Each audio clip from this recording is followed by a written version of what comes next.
Bonjour et bienvenue dans cette nouvelle vidéo de Binance Afrique. Aujourd'hui, nous allons explorer ensemble quelques stratégies crypto et à la fin, nous allons déterminer quelle est la meilleure stratégie pour un débutant. Nous allons parler du staking, nous allons parler du farming et nous allons parler bien sûr de Binance Launch Pool. Et selon justement votre profil en tant qu'investisseur, selon le niveau de risque, selon vos objectifs, il vous appartiendra justement de faire le choix entre ces différentes stratégies et de déterminer quelle est la meilleure stratégie pour vous. Alors, commençons par le plus populaire, à savoir le staking. C'est quoi exactement le staking? Pour comprendre le staking, il faut revenir à la base au mécanisme de consensus qu'on appelle le proof of stake ou encore la preuve d'enjeu.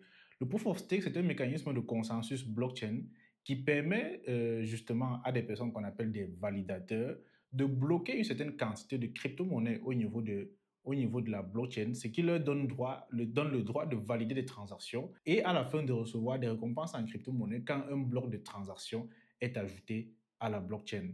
L'acte par lequel un validateur bloque sa crypto-monnaie au niveau de la blockchain pour prouver à la blockchain sa bonne foi et que justement il n'a pas intérêt à nuire au système et que par contre il a tout intérêt à ce que le système continue de bien fonctionner parce que si le système fonctionne mal, okay, il perdra son stake ou en tout cas la quantité de crypto-monnaie qu'il a bloqué au niveau de la blockchain. Cet acte-là, c'est ce qu'on appelle le staking. Donc le staking consiste tout basiquement à bloquer sa crypto-monnaie au niveau de la blockchain pour permettre le bon fonctionnement de la blockchain et en récompense, vous allez recevoir justement des crypto-monnaies nouvellement créées, des crypto-monnaies gratuites. Alors, pour faire plus simple, lorsque vous allez faire du staking au niveau de Binance, vous allez simplement verrouiller une certaine quantité de crypto-monnaies que vous n'allez pas toucher pendant une certaine période de temps et aussi longtemps que cette crypto-monnaie est verrouillée, elle va vous produire des intérêts. Sur Binance, vous allez distinguer deux types de staking. Vous allez avoir le staking flexible et le staking verrouillé. Le staking flexible, comme son nom l'indique, vous placez vos crypto-monnaies en staking, mais vous avez la possibilité à n'importe quel moment de venir réclamer ces crypto-monnaies-là, de les retirer pour un besoin quelconque. Par contre, avec le staking verrouillé, vous verrouillez vos crypto-monnaies sur une période de temps donnée. Ça peut être sur 7 jours, sur 30 jours, sur 90 jours, sur 120 jours, et ainsi de suite. Plus grande est la période de verrouillage, plus grands seront les rendements. Pour faire du staking sur Binance, il vous suffit, lorsque vous êtes ici au niveau de l'interface d'accueil, de vous rendre ici sur l'onglet Earn et de cliquer sur Simple Earn.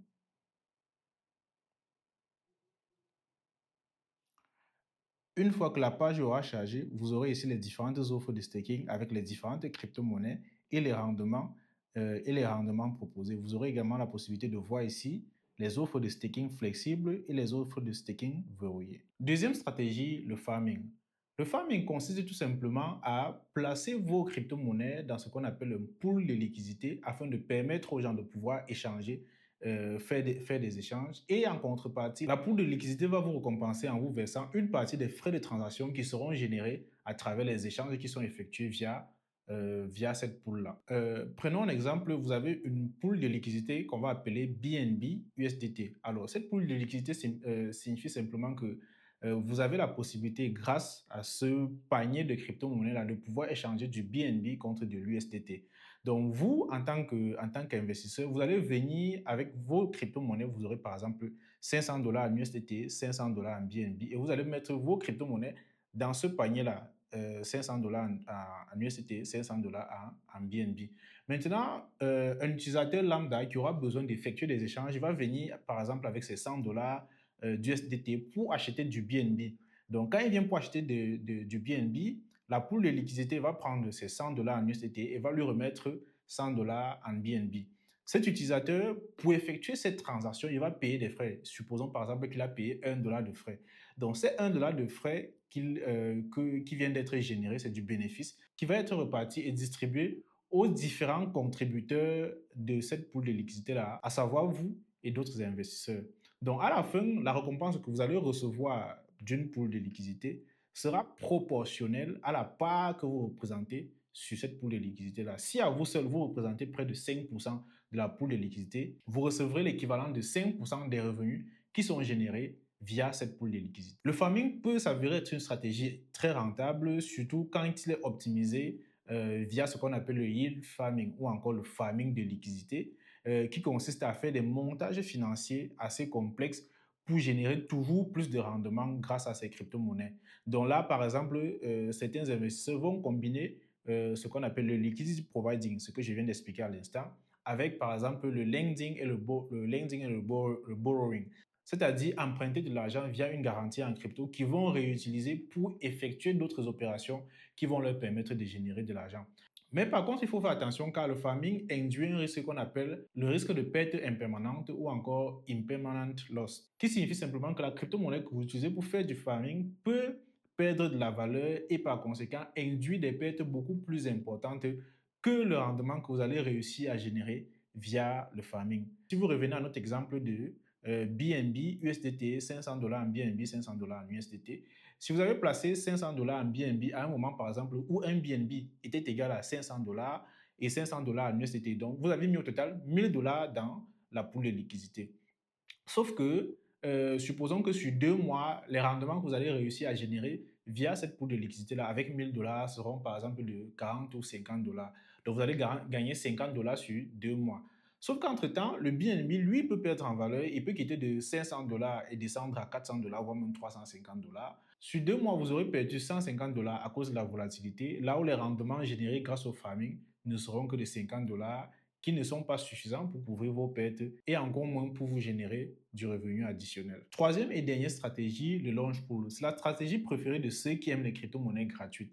Alors, le launch pool fonctionne comment? C'est comme une sorte de rampe de lancement pour les nouveaux projets sur Binance. Vous avez la possibilité d'obtenir des crypto-monnaies gratuitement, de nouveaux projets qui sont lancés sur Binance, tout simplement en partant bloquer ou alors staker vos crypto-monnaies au niveau de Binance Launch Pool.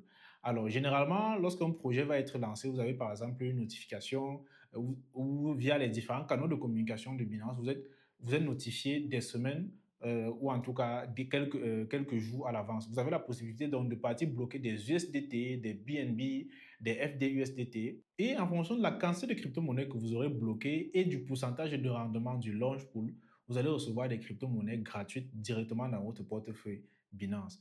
Alors, si on doit faire le récapitulatif des 3 stratégies, voici ce qu'il faut retenir. Le staking vous permet d'avoir des rendements sur des crypto-monnaies que vous possédez déjà. Par contre, si vous achetez des crypto-monnaies pour faire du staking, vous êtes également subi au risque des pertes impermanentes car la crypto-monnaie que vous achetez est soumise à la volatilité et cette volatilité-là peut être beaucoup plus importante que les rendements que vous allez générer sur le court moyen terme. Donc, par conséquent, il faut bien peser le pour et le contre avant d'acheter une crypto-monnaie dans le but de faire du staking. Par contre, si vous avez déjà des crypto-monnaies sur lesquelles vous avez investi dans une stratégie de buy and hold, acheter et détenir sur le long terme pour pouvoir vendre plus tard, il est généralement plus intéressant de faire du staking dans ce scénario-là, car vous optimisez le rendement sur des crypto-monnaies que vous possédez déjà.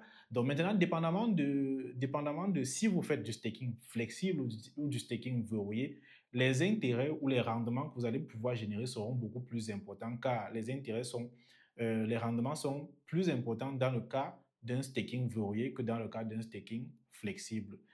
Maintenant, ce qu'il faut retenir du farming, c'est que le farming peut s'avérer risqué parce qu'il se fait généralement beaucoup plus au niveau de la DeFi, de la finance décentralisée. Et les pools de liquidité, généralement, on a aussi beaucoup de pools de liquidité avec des crypto-monnaies qui sont très volatiles où les rendements peuvent sembler être élevés, mais par contre, il y a un très fort risque de subir des pertes avec le concept de perte impermanente. Donc, il faut faire attention à ce niveau-là et surtout étudier bien la crypto-monnaie que vous allez utiliser pour faire du liquidity providing avant de vous y lancer.